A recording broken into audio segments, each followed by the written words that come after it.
Domekeeper is an indie roguelite developed by Bippinbits and published by Rawfury, who I feel obligated to give extreme thanks to for providing me with a key for the game to play it early, allowing me to work on this video and release it hopefully right alongside the embargo lifting. I first played Domekeeper during the most recent Steam Next Fest when I tried out its demo, and I instantly fell in love. The game oozes with ambiance and feeling despite not actually having much writing at all. Domekeeper pulls off the best thing a game can, where it is capable of invoking feelings within the player without actually saying anything to them. And that is what I want to talk about in this video. The key prevailing feeling that Domekeeper is near fundamentally built upon is loneliness, and how said loneliness branches into many different elements within the game, both directly affecting how a player plays the game and how they feel while playing it. So let's dive right into it and explore the intense loneliness within Domekeeper. Immediately upon landing and starting a run within Domekeeper, something immediately stuck out to me, and it only ever kept growing more obvious into my face, which is just how quiet the game is.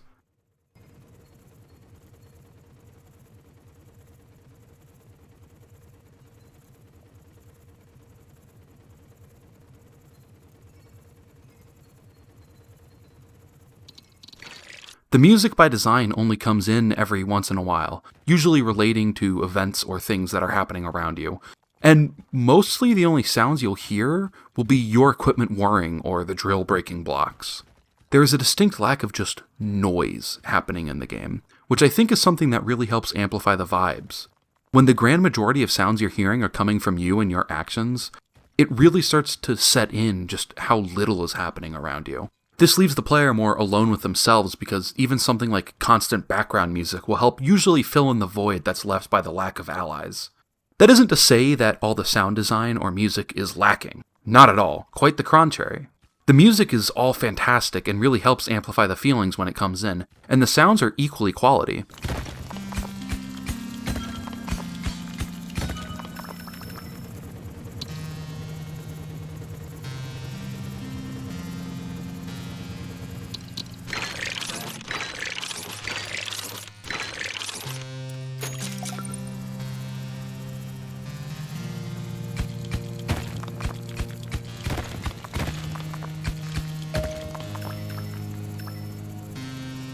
I especially adore the ringing of the minerals when you're cracking open their ore veins or dragging them around. The way they all echo throughout the cavern you're digging also really does magnitudes to help set in how vast and empty the area you're digging is.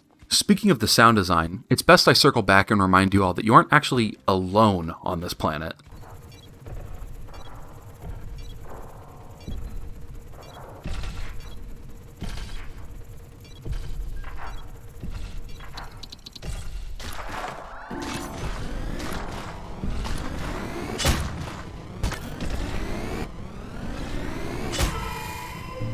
Nope, there's actually plenty of life on this planet, or at least I think it's life. More importantly, the denizens do not appreciate your company and want you gone. These creatures are excellently designed to be the right kind of off-putting. They seem to move at your dome with little control over their actions and just throw themselves at it in hopes of destroying it. This plus their screams and sounds makes them feel extremely alien to the player. Furthermore, the actual look of them is fantastic, as these blobs of just darkness that range from looking pretty humanoid to being more literally blob-like. These invaders serve a few vital roles in helping the player feel alone while playing. Firstly, I want to touch on the idea that the player being surrounded by life, but then said life is extremely hostile, actually makes you feel more alone than being literally alone. The concept is a little difficult to think of, but to try and break it down, consider how you can feel alone while in a crowd, where you're literally surrounded by others, but they're kind of just faceless bodies all around you. Now shift this to the crowd being downright hostile, and it makes you feel alienated. This manifests into the realization that in Domekeeper, the player feels like an invader, or is the alien in this situation. They are somewhere that doesn't belong to them, alone. Another key way these creatures make the player feel alone is that they are unrelenting, and this ties into a very central aspect of the game: time management. You aren't given a choice in the game as to when you'd like to defend your dome or go down for resources to get stronger. The clock keeps ticking whether there's progress being made or not. The clock is also quite short and aggressive, which demands constant attention from the player as the incoming waves ramp up in strength quite quickly. This leads to the gameplay loop being actually rather demanding of proper time management because, as I mentioned, you don't actually have a lot of time between waves. and the waves increase in difficulty quite rapidly, meaning you'll need to dig up resources and bring them back all very efficiently, as leaving your base undefended during an incoming wave will not be pretty. The way these demands help make the player feel lonely is pretty straightforward, but just to spell it out, all of this management would be exceedingly easier if you just had one other person on the job. Even just one ally would make defending your dome feel so much more manageable without stress. However, you aren't afforded that luxury, so the player is being forced to split efforts that realistically were meant for a couple people all into one person, creating large amounts of tension. And, as this video is centered on, loneliness. Another core aspect of Domekeeper that helps feed into what I was previously describing, especially the tension, is the way information is presented, or more specifically, the lack thereof. This is something that is more amplified by feelings of loneliness as opposed to being a factor creating it. At the start of a run, you aren't even given any accurate info on when the next wave of monsters are going to start rushing your dome. You just have to guess based on what feels right.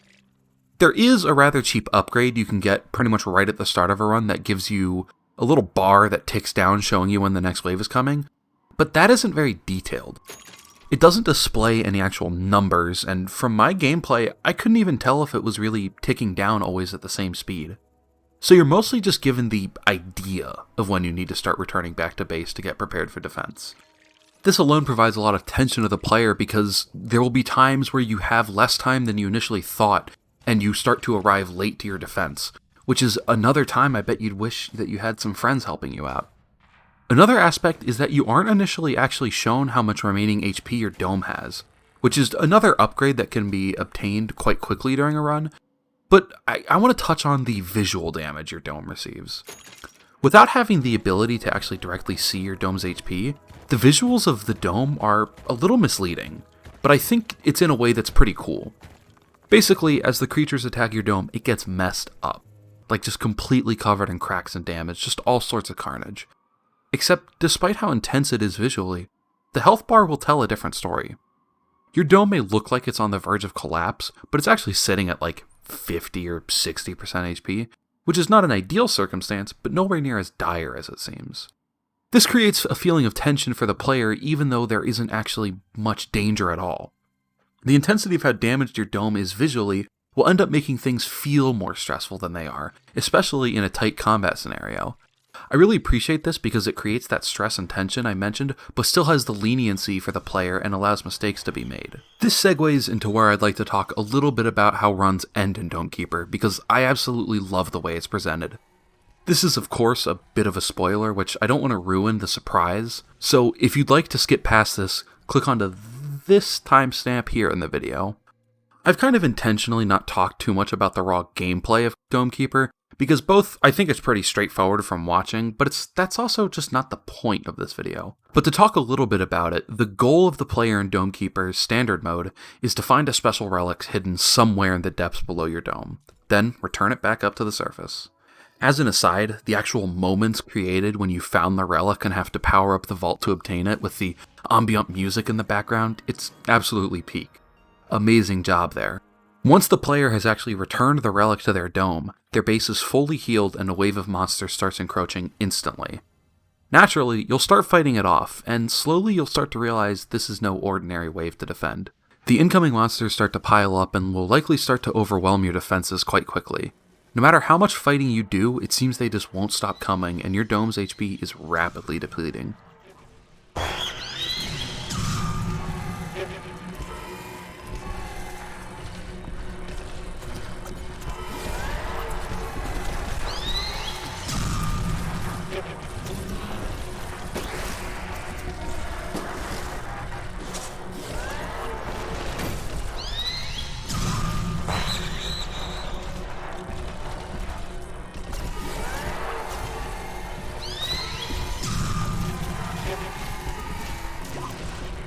Despite all of your efforts, your dome begins to crumple.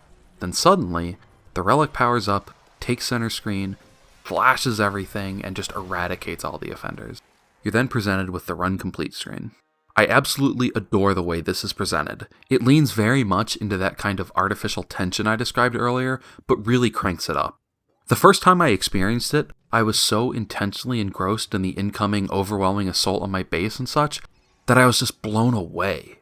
Immense props to the team on this because it evoked those feelings of hopelessness that I haven't felt since, like, Halo Reach. Much like when I was talking about the way information is presented, this event ties into the overarching theme of loneliness because of how it similarly is amplified by the fact of you being so alone while overwhelmed. Of course, being overwhelmed is plenty possible in a group, but this is like that concept of alone in a crowd that I talked about earlier, but just really dialed up to 11. Any astute players watching may actually know that I'm a little bit of a liar, because you aren't entirely alone in Domekeeper.